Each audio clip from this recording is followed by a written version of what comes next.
ಆ ದಿಕ್ಕಿನಲ್ಲಿ ಕೂಡ ನಾವು ಪ್ರಯತ್ನ ಮಾಡ್ತಾಯಿದ್ದೀವಿ. ಈ ಆ್ಯಂಟಿ ಡ್ರಗ್ ಪ್ರಿವೆನ್ಷನ್ ಡೇನಲ್ಲಿ ನಾವು ಎಲ್ಲ ಫಾರ್ಮಸಿಸ್ಟ್ ಯಾರಿದ್ದಾರೆ ನಮ್ಮ ನಗರದಲ್ಲಿ ಅವರ ಜೊತೆಗೆ ಮೀಟಿಂಗ್ ಮಾಡಿದ್ವಿ. ಪ್ರಿಸ್ಕ್ರೈಬ್ ಡ್ರಗ್ಸ್ ಏನೇನಿದೆ ಅದು ನಾವು ಮಾಡಿದ್ವಿ. ಅದರಲ್ಲಿ ಅವರು ಏನು ಭಾಳ ಮುಖ್ಯ ಪಾಯಿಂಟ್ ಹೇಳಿದರು ಅಂದರೆ ಈ ಆನ್ಲೈನ್ ಫಾರ್ಮಾ ಏನಿದೆ ಅಲ್ಲಿ ಬರೀ ಅವರು ಪ್ರಿಸ್ಕ್ರಿಪ್ಷನ್ ಅಪ್ಲೋಡ್ ಮಾಡೋಕ್ಕೆ ಹೇಳ್ತಾರೆ. ಈ ಕಾಲದಲ್ಲಿ ಫೋಟೋಶಾಪ್ ಎಲ್ಲರಿಗೆ ಗೊತ್ತು. So that is very dangerous. So ಆ ಪತ್ರ ಕೂಡ ನಾವು ಸಂಬಂಧಪಟ್ಟ ಅಧಿಕಾರಿಗಳಿಗೆ ಬಂದಿದ್ದೀವಿ. ಈ ಆನ್ಲೈನ್ ಫಾರ್ಮಾಗೆ ಜ್ಯೂರಿಸ್ಡಿಕ್ಷನ್ ಇಲ್ಲ, ಅವರು ಇಲ್ಲಿ ಪ್ರಿಸ್ಕ್ರೈಬ್ಡ್ ಪ್ರಾಡಕ್ಟ್ ಸಪ್ಲೈ ಮಾಡಬಾರ್ದು ಅಂತ. ಸೊ ಆ ದಿಕ್ಕಿನಲ್ಲಿ ಕೂಡ ನಾವು ಪ್ರಯತ್ನ ಮಾಡ್ತೇವೆ. ಈ ಗಾಂಜಾ ಮೌಲ್ಯ 6,90,000, 23.84 kg. ಮತ್ತು ಏನು ಮಾಡ್ತಾರೆ ಇವರು, ವ್ಯಾಲ್ಯೂ ಅಡಿಷನ್ ಮಾಡ್ತಾರೆ. ಅದರದ್ದು ಒಂದು ರೋಲ್ ಮಾಡಿಕೊಂಡು ಮಾರಾಟ ಮಾಡ್ಬೋದು. ಅದು ಸೇಲ್ ಮಾಡುವಾಗ ಇನ್ನೂ ಹೆಚ್ಚಿನ ಪ್ರೈಸ್ನಲ್ಲಿ ಮಾರಾಟ ಮಾಡ್ತಾರೆ.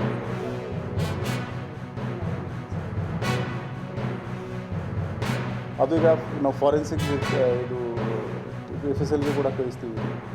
ಬಟ್ ರೆಗ್ಯುಲರ್ಲಿ ಅದು ಹೇಗೆ ಒಂದು ಇದು ಪ್ಯಾಕ್ ಮಾಡಿರ್ತಾರೆ ಅದೇ ಥರ ಇದೆ. ಅದು ಈಗ ಇವರು ಇಂಟ್ರಾಗೇಷನಲ್ಲಿ ನಿನ್ನೆ ಒಂದು ದಾಳಿ ಆಗಿದೆ. ಅದು ಕಂಟಿನ್ಯೂಸ್ ಆಗಿ ನಾವು ಮಾಡ್ತಾ ಇರ್ತೀವಿ. ಧನ್ಯವಾದ.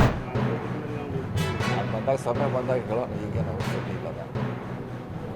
ಇನ್ನು ಕುಸ್ತಿ ದೂರ ಇದೆ. ಕುಸ್ತಿ ಆ ಕಡೆ ಬಂದಾಗ ಅದ್ರ ಬಗ್ಗೆ ಹೇಳೋಣ. ಈಗ ಬೇರೆ ಬೇರೆ ಕೆಲಸ ಮಾಡೋಣ, ಇನ್ನೂ ಟೈಮ್ ಇದೆ. ಸಮಯ ಬಂದಾಗ ಅದ್ರ ಬಗ್ಗೆ ಹೇಳ್ತೀವಿ. ಇವತ್ತು ಹೇಳೋದು ಅವಶ್ಯಕತೆ ಇಲ್ಲ.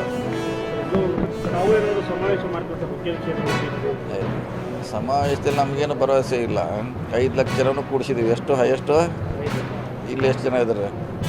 2,000 ಜನ ಇದ್ರು. ಹಂಗೆ 5 ಲಕ್ಷವರೆಗೆ ಚಿತ್ರದುರ್ಗ ಕೂಡಿಸಿದ್ದು ಇತಿಹಾಸ ಇದೆ. 1 ಲಕ್ಷ ಕೂಡಿಸಿದ್ದೀವಿ, 50,000 ಕೂಡಿಸಿದ್ದೀವಿ.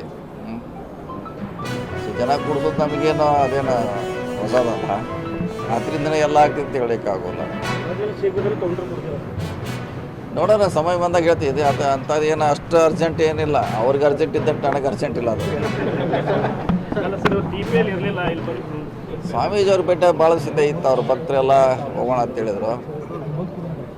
ಈಗ ಅವ್ರಿಗೆ ಎಷ್ಟು ಅರ್ಜೆಂಟ್ ಇದೆ, ನನಗೆ ಅಷ್ಟು ಅರ್ಜೆಂಟ್ ಇಲ್ಲ. ಯಾಕಂದ್ರೆ ನಾವು ಆಯುರ್ವೇದಿಕ್ ಡಾಕ್ಟ್ರ್ ಇದ್ದಂಗೆ ನಮ್ಮ ಸ್ಲೋ ಇರ್ತೈತೆ ಯಾವಾಗಲೂ.